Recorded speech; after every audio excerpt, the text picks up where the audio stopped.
भारत के education system में दो कमी है, ना एजुकेशन है ना सिस्टम है। सरकारी स्कूल की बात करें, वहाँ इंफ्रास्ट्रक्चर नहीं है, ढंग के टीचर नहीं है, क्वालिटी की एजुकेशन नहीं है। और प्राइवेट स्कूल की अगर बात करें तो उनकी फीस और नखरे इतने ज्यादा हैं कि आम आदमी की औकात नहीं है। और जैसे तैसे ऐसी सिस्टम से कोई पढ़ भी ले तो भाई फिर नौकरी भी नहीं है, क्योंकि स्कूल और कॉलेज से एजुकेशन सिस्टम कम, बिजनेस के अड्डे ज्यादा है जिनके लिए स्टूडेंट सिर्फ एक कस्टमर है। स्कूल कॉलेज वो जगह नहीं है जहाँ पे एक शिक्षा का मंदिर हो और जहाँ पे एक स्टूडेंट को स्किल और नॉलेज दी जाए। ये तो वो अड्डा है जहाँ पे कॉर्पोरेट के लिए क्लर्क और इस लेवल के व्यक्ति तैयार करके भेजे जाते हैं।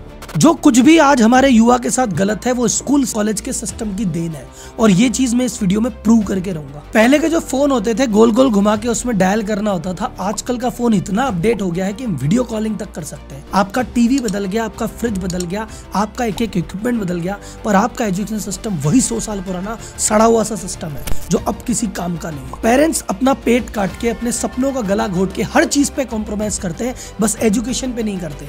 एजुकेशन के लिए कोई गहने गिरवी रख रहा है, कोई जमीन बेच रहा है इस उम्मीद में कि मेरे बेटे की लाइफ सेट हो जाएगी, करियर बन जाएगा। लेकिन इतना कुछ करने के बाद भी नौकरी मिलती नहीं है, और मिल भी जाए तो ऐसी नौकरी कि पूरा मूल तो छोड़ो, ब्याज भी नहीं चुक सकता। तो आखिर ऐसा क्या गलत है इस एजुकेशन सिस्टम में, और है तो इसके लिए जिम्मेदार कौन है? गवर्नमेंट, पेरेंट्स, स्कूल, कॉलेज या स्टूडेंट खुद? हम एक एक करके सबकी भूमिका चेक करेंगे और सिर्फ समस्याओं का रोना नहीं रोएंगे, हम सॉल्यूशन की भी बात करेंगे कि आखिर वास्तव में सॉल्यूशन है क्या।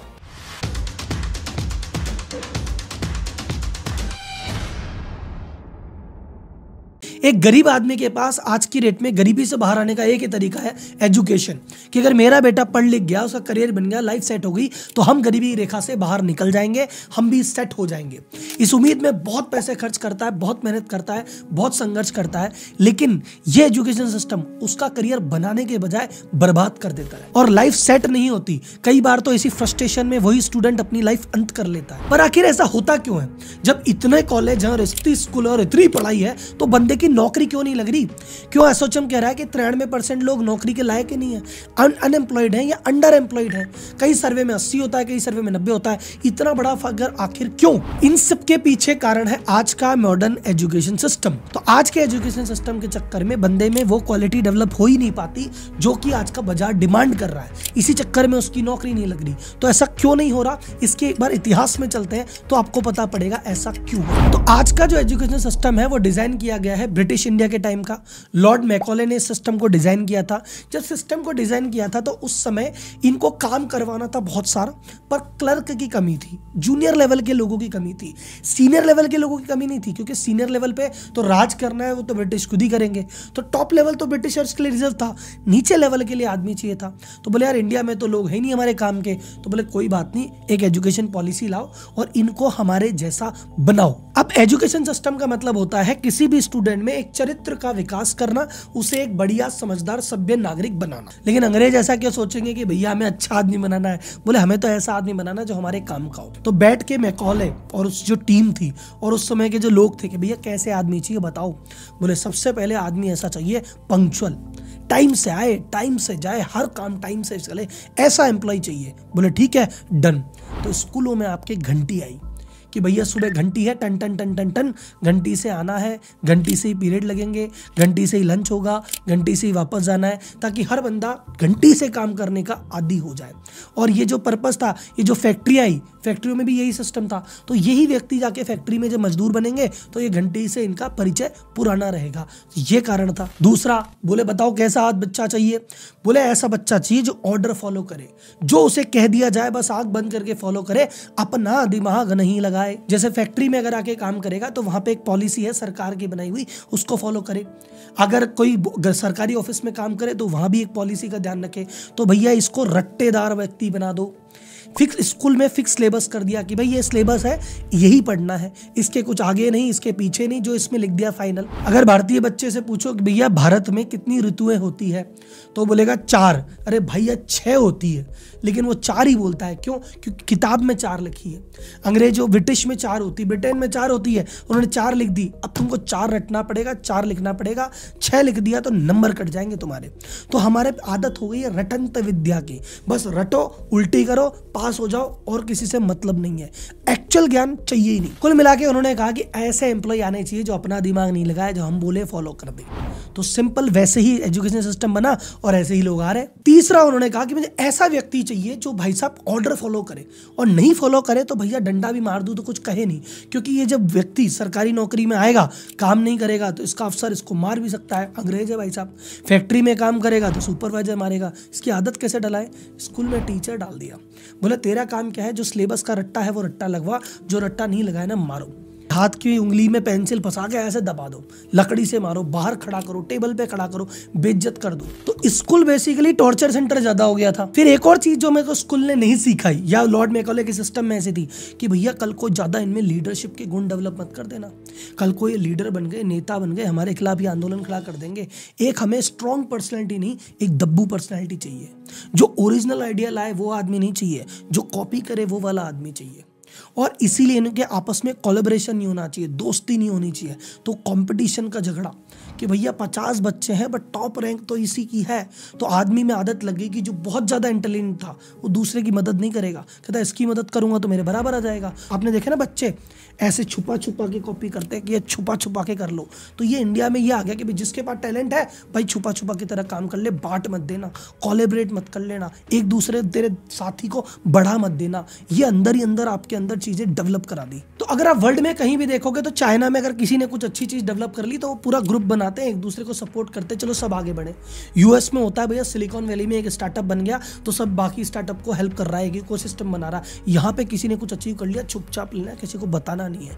तो बॉन्डिंग कभी हुई नहीं, ट्रस्ट कभी बना ही नहीं, लीडरशिप कभी आई नहीं, ओरिजिनल आइडिया आए नहीं, सिर्फ कॉपी करना, रटना, गधे जैसे घिसना, ये हमको आ गया। तो अगर आपको लगता है कि राहुल जी इस तरह से तो बात को हमने कभी सोचा ही नहीं कि स्कूल हमारे साथ ये कर रहा है, कॉलेज हमारे साथ ये कर रहा है, हमारी जो पर्सनैलिटी इस तरह से शेप हो रही है, जिस तरह से हम बन रहे हैं, ये स्कूल कॉलेज के इस घटिया सिस्टम की वजह से बन रहे हैं। अगर आपको ये लग रहा है तो मुझे लाइक करके वीडियो के माध्यम से बताना और एक कमेंट जरूर करना, क्योंकि ये मेरे ही मन की उपज है, मैं ही हवा में चीज़ें फेंक रहा हूँ, या वास्तव में ऐसा हुआ है, मुझे कमेंट बॉक्स में आपका साथ चाहिए। तो आपको इस सवाल का जवाब मिल गया होगा कि इनकी नौकरियां क्यों नहीं लगती।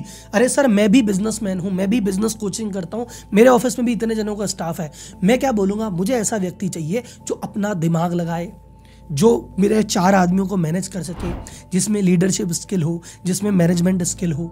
बट अगर एजुकेशन सिस्टम से ऐसा बंदा आया जो 4 आदमियों से काम करा ही नहीं सकता, वो तो बस खुद का काम कर लेता है, वही बहुत है, और वो कहता है मुझे जितना बताओगे उतना करूंगा।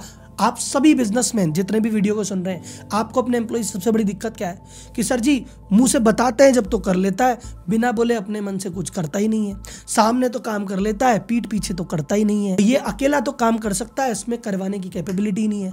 तो यही सारी चीजें तो एक बिजनेसमैन ढूंढ रहा है। जब इसमें व्यक्ति को मिलती नहीं है तो क्या करेगा, या तो हायरिंग ही नहीं करेगा, या हायरिंग करेगा तो जूनियर पौधे पे करेगा, कम सैलरी देगा, ज्यादा तुमको देगा नहीं, कभी तुम्हारी ग्रोथ नहीं होगी। तो तुम्हारा जो ऐसा चरित्र बना जिसकी वजह से ना नौकरी लग रही ना ग्रोथ हो रही, क्यों? क्योंकि स्कूल कॉलेज ने तुम्हें ऐसा बनाया। और इसी कारण से एज अ बिजनेस कोच मैं आपको यहां से कह रहा हूं, भारत में 90% लोग सेल्फ एम्प्लॉयड हैं, खुद का काम खुद करके राजी हैं। देखो, अमेरिका में बड़े बड़े बिजनेस निकले, चाइना में बड़े बड़े बिजनेस निकले, इंडिया में बड़े बड़े बिजनेस नहीं निकलते। हर गली मोहल्ले में है चीजें हैं, पर बड़ी नहीं बनती। क्यों नहीं बनती?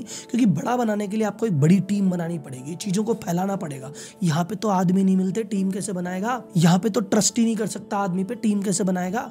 यहाँ पे तुम 2 आदमियों को सिखाओगे तो तुम्हारा काम बाद में करेगा, कॉपी करके सामने दुकान पहले खोल लेगा, तो क्या करेगा आदमी?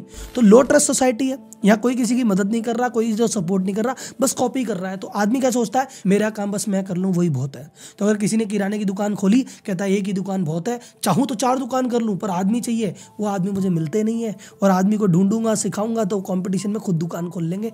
मेरा तो यही भला। इसीलिए भारत में बड़े बड़े बिजनेस पे भी नहीं निकले, छोटे छोटे बिजनेस बहुत सारे हैं, बड़ा बिजनेस नहीं है। तो अगर आपको यहाँ पे लगता है कि आप भी व्यापारी हो और आपके अंदर भी ये चीज़ है कि यार आखिर क्या, तो मैं बताऊं सर, आपको आज तक किसी ने लीडरशिप नहीं सिखाई, आज तक किसी ने हायरिंग नहीं सिखाई, आज तक किसी ने मैनेजमेंट नहीं सिखाया, आज तक किसी ने बताया नहीं कि चीजों को स्केल कैसे किया जाता है, फ्री कैसे रहा जाता है। मैं बात करते हैं कि राहुल जी इस एजुकेशन सिस्टम में और क्या क्या समस्या है, किन किन लेवल पे, तो मैं बोलूंगा पहली समस्या, जैसे मैंने कहा ना सिस्टम तो खराब है, एजुकेशन सिलेबस की बात करते हैं। इंडिया के सिलेबस में क्या है भाई साहब, भारत के स्कूल के सिलेबस में क्या है, a² + b² का होल स्क्वायर क्या होगा साहब? मुझे चैट बॉक्स में टाइप करके बताओ किस किस ने अपनी जिंदगी में a² b² आगे जाके काम आया। किसको साइन थीटा बटे कॉस थीटा काम आया, किसको पाइथागोरस थ्योरम आगे जाके काम आई है। भाई साहब क्या कर रहे हो जीवन में, कम से कम ऐसी चीजें तो सिखा दो जो चीज हमको काम आती है। चेक कैसे भरें भाई साहब, खाता कैसे खुलाएं, क्रेडिट कार्ड लेना चाहिए कि नहीं लेना चाहिए, पैसे कैसे कमाएं, इन्वेस्ट कहाँ करें, इन्वेस्ट कहाँ ना करें, पैसा कैसे बनाया जाता है, कर्ज से कैसे दूर रहें, ये सारी चीजें जो वास्तव में काम आएगी वो तो सिखा रहे नहीं हो, फालतू की बातें सिखा रहे हो। और ये सारी लड़ाइयों के नाम 1600 में ये हुई, 1500 में ये हुई, इसका बेटा ये, इसका बेटा ये यहाँ मरा। अरे भैया गूगल से 1 मिनट में देख लेंगे, ऐसी चीजें क्यों रटवा रहे हो जो आउटडेटेड है। पढ़ाना है छोटा सा ब्रीफ में दे दो, थोड़ा सा कि हाँ ठीक है हिस्ट्री हमको पता होनी चाहिए, थोड़ी सी ब्रीफ में साइड में दे दो यार, क्यों रट्टा करवा रहे हो। हाथ जोड़ के निवेदन है भैया, प्रैक्टिकल नॉलेज दो जो काम आएगी। मुझे किताब में तुम सारी चीजें पढ़ाते हो, मैं रट्टा करके 100 नंबर ले आता हूँ, घर वालों की आंख का तारा होता हूँ, पर जब इंटरव्यू में टाइम फेस हो जाती है, क्योंकि इंटरव्यू में प्रैक्टिकल बात पूछेगा वो तो मुझे आती ही नहीं। इंटरव्यू में मैं कह दूँ अरे भाई ऑफिस का काम मत कराओ, मेरे से तो पूछ लो तराइन का युद्ध कब हुआ था। अरे भाई युद्ध का छोड़, तू काम कर पहले। सेकेंड चीज जो इंडियन में एजुकेशन में गड़बड़ है, टीचर्स की क्वालिटी की बात करूं मैं। गवर्नमेंट टीचर पे अगर अपन बात करते हैं तो गवर्नमेंट में आपको पता भैया राम भरोसे मामला है, अखबार भरे पड़े हैं कि भैया गणित की परीक्षा में जिसके 0 से भी कम आए, माइनस में नंबर आए, उसको एक गणित का टीचर बना दिया। कई हमने स्टिंग देखे जहाँ पे टीचर्स प्रॉपर बोल ही नहीं पा रही, बट सरकार की पॉलिसी ऐसी है, कहीं पे कोई रिजर्वेशन की पॉलिसी है, कहीं पे कोई दूसरा कारण है, पता नहीं क्या कारण है, उनको टीचर बना दिया गया जो बिल्कुल कैपेबल नहीं है। वो कैसे शिक्षा को आगे लेके जाएंगे। अगर कुछ व्यक्ति हैं जो कैपेबल हैं, ऐसा 2-4 केस होंगे, लेकिन कई ऐसे व्यक्ति हैं जो कैपेबल है कि हम कुछ करना चाहते हैं, उनके लिए इंफ्रास्ट्रक्चर ही नहीं है। पोस्टिंग दे देते हैं शहर से इतने दूर कि भाई बंदे का जाने का मन नहीं करता, जाता है तो उसका दिन भर तो उसी में दम निकल जाता है। फिर वहां जाके देखेगा तो टाट पट्टी नहीं है, कहीं पे जगह नहीं है, कहीं पे छत नहीं है। भाई साहब बंदा पहले इंफ्रास्ट्रक्चर पे काम करे, पहले तुम्हारी घुघरी खिलाए, पहले मिड डे मील खिलाए, पहले दूध पिलाए या पहले पढ़ाए। उसके अलावा इन शिक्षकों को अगर कमी पड़ गई है, सरकार को जनसंख्या मिलने, शिक्षक को भेज दो। एक काम करो, पोलियो की दवा पिलाने शिक्षक को भेज दो। अरे ये आपको इलेक्शन करवाना है, शिक्षक को भेज दो। शिक्षक पढ़ाता कम है, ये काम ज्यादा करता है। अब ये तो थे सरकारी स्कूल जहाँ पे सरकार भूल चुकी है क्या करना है, कैसे करना है। अब इसमें आते हैं प्राइवेट स्कूल। प्राइवेट स्कूल में एक चीज ध्यान रखना, प्राइवेट स्कूल शिक्षा का मंदिर अब नहीं रहे, ये हो गए हैं बिजनेस हाउसेस। और बिजनेस हाउस का सिंपल सा मतलब है ज्यादा कमाई कम खर्चा। तो कमाई का सोर्स क्या है, फीस। तो फीस तो भैया बढ़ाते रहो बढ़ाते रहो बढ़ाते रहो। और कॉस्टिंग क्या है, टीचर्स की फीस, तो वो काटते रहो। तो जिस स्कूल में फीस 2-2 लाख रुपए की फीस स्टूडेंट से ली जा रही है, वहां पे टीचर को रख लिया 15,000 में, 20,000 में। अब यार 15,000 20,000 में तुम्हें बढ़िया टीचर थोड़ी मिलेगा। टीचर को अच्छे पैसे दोगे तो टीचर अपनी इच्छा से बनेगा। भारत में जिस तरह से टीचर की सैलरी है और जिस तरह से टीचर को रेस्पेक्ट इस समय दी जा रही है, कोई टीचर बनना नहीं चाहता, वो तो मजबूरी में बनता है। अब ये जो फैक्ट्री चल रही है, फैक्ट्री मतलब बिजनेस हाउस, ये जो स्कूल कॉलेज के नाम पे जो स्कूल कॉलेज कहते हो, ये आजकल की डेट में बिजनेस के अड्डे है, फैक्ट्री। तो ये क्या कर रहे हैं भैया, प्रॉफिट कम से कम रखना है। अब ये कहते हैं देखो ऐसा है, फीस हमको दे दो, जूते हमसे ले लो, कपड़े हमसे ले लो, किताबें हमसे ले लो, हमारे एनुअल फंक्शन में आ जाओ, तुम हर तरह से हमें देते ही रहो। और रही बात पढ़ाई की, उसके लिए भैया तुम घर पे टीचर लगा लो। इकलौता स्कूल ऐसी जगह है जहां पे पेरेंट्स पैसा भी दे रहा है, बच्चे को भी भेज रहा है, बच्चे के साथ बैठ के खुद होमवर्क भी कर रहा है, और फिर भी बच्चा अगर पिछड्डी निकल जाए तो वही गाली खाता है कि भैया आपका बच्चा कमजोर है, आप ध्यान नहीं देते। अरे भाई हम ही ध्यान दे सकते तो स्कूल थोड़ी बेचते। तो यहाँ पे प्राइवेट स्कूल में पैसे भी खर्चो, इज्जत भी खर्चो, मेहनत भी करो, और बच्चा फेल है तो तुम ही जिम्मेदार हो। अब मैं एक गलती और बताता हूँ पेरेंट्स की। आप बोलोगे सर जी अभी तो पेरेंट्स को आपने विक्टिम बताया, पेरेंट्स की गलती क्या है? पेरेंट्स की गलती क्या है? हाथ जोड़ के बोल रहा हूँ सर, आप सारी चीजें देख रहे हो, आप बाजार में देख रहे हो क्या हालत हो रही है, सारे दुख भोग भी रहे हो, आंख बंद करके बैठे हो। क्यों भाई साहब? जब आपने देख लिया भैया अपने आसपास की लोग महंगे महंगे स्कूल में चले गए, महंगे महंगे कॉलेजों में भी चले गए, फिर भी नौकरी नहीं लग रही, दर बदर भटक रहे, फिर भी तुम इसी पैटर्न पे चले हुए आंख बंद करके। जो सपना मैं नहीं कर पाया मैं मेरे बेटे से करूंगा, मैं डॉक्टर बनना चाहता था पर मैं डॉक्टर नहीं बन पाया, इसको बेटे को बनाऊंगा। अरे भैया ये कौन सी लड़ाई है यार? शर्मा जी का बेटा बन गया डॉक्टर तो मेरा बेटा भी डॉक्टर बनना चाहिए, वर्मा जी की बेटी IAS की तैयारी करी तो बेटा तू भी कर ले। पहले क्या होते थे, लोग आपस में मुर्गे लड़ाते थे और मजे लेते थे। अब मुर्गे तो है नहीं, आपस में बच्चे लड़ा रहे हो कि मेरा बच्चा तेरे बच्चे से बढ़िया कैसे। खुद कंपटीशन में नहीं कर पाए, अब अपने बेटों का कंपटीशन करा रहे हो। ये कौन सी आदत है भाई? एक सवाल पूछते हैं, सर बताओ आजकल क्या चल रहा है, हमने बच्चे को वही करा दें। अरे भैया कोई फैशन है क्या कि आजकल फटी जीन्स पहन लिए तो वो पहन लेते हैं? आजकल कपड़े में क्या चल रहा है, आजकल टीवी में क्या चल रहा है? अरे भैया करियर है बच्चे का, आजकल डॉक्टर का सही चल रहा है, डॉक्टर करा दे। आजकल इंजीनियरिंग की बड़ी बातें चली, करा दे, मतलब भेड़ चाल में चल रहे हो। अगर एमबीए अच्छा चल रहा है तो सब एमबीए कराएंगे और फिर एमबीए की इतनी बड़ी इकट्ठी कर लेंगे, फिर 15-15, 20-20 हज़ार में एमबीए डोलेंगे। भाई साहब कोई ऐसा करियर ढूंढो जिसमें आपके बच्चे का इंटरेस्ट हो, कंपटीशन कम हो और वो अलग से अपनी दुनिया बनाए। पर नहीं, अगर बच्चा कुछ अलग से लेके आ जाए कि पापा मैं फोटोग्राफी करूंगा, मैं ग्राफिक डिजाइनर बनूंगा, मेरी ये इच्छा है, मेरे सपने, अरे बोले साइड हट, तो डॉक्टर बनेगा, तो इंजीनियर बनेगा। ले दे के जो 4 प्रोफेशन जिसके पीछे तुम कूद गए थे ना कि सबको डॉक्टर बनाएंगे, सबको इंजीनियर, सबको एमबीए, सबको सीए, सबको सरकारी नौकरी, ये सारे प्रोफेशन की लंका लग गई है क्योंकि इतना कंपटीशन है। डॉक्टर के लिए व्यक्ति करोड़ों रुपए खर्च कर रहा है, पर उसकी जो नौकरी लग रही है 50-60 हज़ार रुपए की, उस जितना पैसा डॉक्टर बनने में खर्च किया, जितना समय खर्च किया, उतने पैसे के तो ब्याज भी नहीं मिल रहा सैलरियों में तुमको। तो भाई साहब इस चक्र में मत पड़ो कि मेरा भाई का लड़का ये बना, ताऊ का लड़का ये बना, पड़ोसी का लड़का बना तो मैं भी इसको ही बनाऊंगा। उस बच्चे को अपने हाल पे छोड़ दो। उसको कहो कि बेटा तेरी जो इच्छा है, तेरा जो मन है, जो तुझे पसंद आता है, उस डायरेक्शन में आगे बढ़ जा। उस जगह पैसे खर्च करेंगे। बच्चा कहते हैं एंटरप्रेन्योरशिप करूंगा, 10 लाख रुपए दो, नहीं देंगे। पढ़ने जाएगा 20 लाख लगा दोगे, 20 लाख का हाल जीरो हो जाएगा। वो 10 लाख रुपए से बिजनेस करता, कुछ तो कर लेता यार, अपने मन का तो कुछ करता। वो फेल हो रहा है, आपके चूज किए हुए प्रोफेशन में फेल हो रहा है, उसको कुछ चूज किए प्रोफेशन में फेल हो जाएगा। उसका मन ग्राफिक डिजाइनिंग का है, उसको करने दो, 2-3 लाख कोर्स के लगाएगा, हो सकता है उसमें फेल हो जाए, पर कम से कम उसको तसल्ली रहेगी कि यार मैंने ट्राई किया, मैं फेल हो गया। आपके चुने हुए प्रोफेशन में क्यों फेल कराते हो? फिर वो जिंदगी की जंग हारता है। And last but not the least, student बोले सर हम क्या करें, देखो हम तो विक्टिम है, देखो हमारे स्कूल वाले, कॉलेज वाले, सरकार, पेरेंट्स सब हमारे पीछे पड़े, हम विक्टिम है। सर जी एक बात बताओ, तुम कुछ बाइक लेनी होती है तो जिद्दी भयंकर करते हो ना कि अरे मैं तो बाइक लूंगा, खाना नहीं खाते, कलेश करते हो, लेके मानते हो। वो आईफोन लेना होता है तो कलेश करके मानते हो, जिद्दी भयंकर रहती है। लव मैरिज करनी होती है तो जिद्दी भयंकर करते हो। पर जब करियर की बात आती है तो कहते क्या कल है, पापा ने इंजीनियरिंग करा दी, हमारा तो मन नहीं था, पापा ने जबरदस्ती करा दी। पापा जबरदस्ती शादी तो नहीं करा पा रहे तुम्हारी, आईफोन तो नहीं छुड़वा पा रहे, आईफोन तो ले ही लेते हो। तो जहाँ तुम्हारा जरूरत पड़ता है वहाँ कर ली जिद्दी, और जहाँ नहीं होता वाला पापा ने दिला दी। पापा को देखो ऐसा है, उन्होंने जैसी दुनिया देखी ना, उन्होंने देखा डॉक्टर्स अच्छा काम करते हैं तो आपको डॉक्टर बनाना चाहते हैं। उन्होंने अपने सर्किल में देखा कि इंजीनियरों ने बहुत जीवन में अच्छा किया है तो मैं इंजीनियर बनाना चाहते हैं। उनको एक्सपोजर नहीं है दुनिया का। आपने दुनिया देखी, अपने आसपास बड़े भैया लोगों को, आस पड़ोसी को जानते हैं कि यार इन्होंने ये चीज़ कर ली, इनका हुआ नहीं और मेरा इसमें इंटरेस्ट है, मुझे करने दो। अपने पिताजी को बार बार धीरे धीरे समझाओ, माता पिता को समझाओ, एक्सपोजर बताओ। जो तुम चीज़ करना चाहते हो उसका एक्सपोजर बताओ। जो चीज़ वो कराना चाहते हैं अगर उसमें तुम्हारा इंटरेस्ट नहीं है, खुल के बताओ, धीरे धीरे आगे पीछे समझेंगे। और अगर नहीं समझते हैं, जिद्दी करनी है तो इस चीज़ में जिद्दी करो, तुम्हारा करियर बचे, तुम्हारा करियर तो बनेगा, उनका पैसा तो बचेगा। उनकी जिद्दी के चक्कर में उनका पैसा, उनके सपने भी डुबा रहे हो, वो भी नाखुश है, तुम भी नाखुश हो। ये क्या जिंदगी है भाई? अब बात आती है कि सर जी सॉल्यूशन क्या होना चाहिए। सॉल्यूशन ऐसा है, एक तो मैं गवर्नमेंट भी लेक्चर देता हूँ कि गवर्नमेंट को ऐसा करना चाहिए, ऐसा करना चाहिए, मेरे कहने से तो करेगी नहीं। और तुम गवर्नमेंट के भरोसे कभी बैठना मत। फिर तुम बात करो स्कूल कैसा करना चाहिए, कॉलेज कैसा करना चाहिए, वो भी नहीं करेंगे। उनको जहाँ से कमाई आएगी, जहाँ से पैसा मिलेगा, वो सारे काम करेंगे। तो ना स्कूल सुधरे, ना कॉलेज सुधरे, ना सुधरे गवर्नमेंट। सुधरना है तो पेरेंट्स को, सुधरना है तो स्टूडेंट्स को। हालातों का रोना रो मत, सिस्टम ऐसा है, सिस्टम समय के साथ बदलेगा, ये तो ऐसा ही रहेगा। बदलने में 2 साल, 5 साल, 10 साल, 20 साल लग जाएंगे, तब तक तुम्हारी जिंदगी खत्म हो जाएगी। तुम क्या करो, इस सिस्टम को करो बाईपास।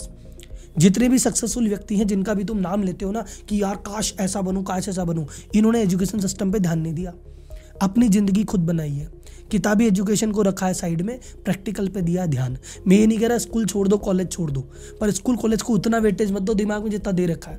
स्कूल में 12वीं में बहुत बड़े नंबर लाके कुछ नहीं उखाड़ रहे और कॉलेज में बहुत बड़ी डिग्री लेके कुछ नहीं कर रहे। तुम MBA की डिग्री ले आओ 98% की, तुम्हें आता नहीं ना, कोई 2 पैसे की नौकरी नहीं देगा।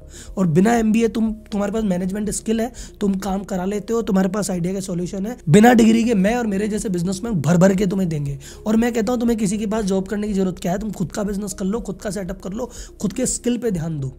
तो कुल मिला के आपसे डिसाइड कर लो कि मैं वो चीज़ नहीं पढ़ रहा या उस चीज़ में मेरा जान नहीं झोंक रहा जो मुझे नहीं समझ में आ रही, जिसमें मेरा मन नहीं है। जिसमें तुम्हारा मन हो, जिसमें तुम बेस्ट हो, उस चीज़ में ध्यान दो। अपना पूरा जीवन, अपना करियर, चाहे तुम डांस में बेस्ट हो, सिंगिंग में बेस्ट हो, तुमको यूट्यूब आता है, तुमको कंटेंट राइटिंग आती है, तुमको ग्राफिक डिजाइनिंग आती है, जिस चीज़ तुम बेस्ट हो तुम तुम्हारा जान लगाओ। पेरेंट्स को समझाओ और पेरेंट्स को ये वीडियो दिखाओ। और आपसे रिक्वेस्ट है सर, आपका बच्चा मार्केट में 4 प्रोफेशन नहीं है जिसके पीछे आप पागल हो रखे हो कि यार डॉक्टर, इंजीनियर, सीए, एमबीए और ये सरकारी नौकरी होगी तो बच्चा सेट है। इसके अलावा भी 4000 प्रोफेशन है जहाँ पे आपका बच्चा सेट हो सकता है। उसको एक्सप्लोर करने दो, उसको उसकी दुनिया जीने दो, उसका अपना सपना जीने दो। आपके पैसे बचेंगे, आप खुश रहोगे, वो खुश रहेगा। कुल मिला के इस एजुकेशन सिस्टम वैसे नहीं बदलेगा। आप एजुकेशन सिस्टम भरोसे मत बैठो, आपको खुद को एजुकेट करना है। एजुकेशन चीज़ अलग होती है, विजडम चीज़ अलग होती है। कई बार क्या होता है, हमारी स्कूल एजुकेशन सिस्टम से इतने ज़्यादा फ्रस्ट्रेटेड है कि स्कूल कॉलेज खत्म होने के बाद हम पढ़ना ही नहीं चाहते। मैं आपको बोलता हूँ अपनी पढ़ाई और अपनी एजुकेशन जारी रखो खुद। तो मैं आज आपको एक हैशटैग देता हूँ, हैशटैग सेल्फ एजुकेशन, कि हमें स्कूल कॉलेज के सिलेबस के भरोसे नहीं बैठना है, हमें खुद की पढ़ाई खुद करनी है। जो सीखना है, जो जानना है सीखो।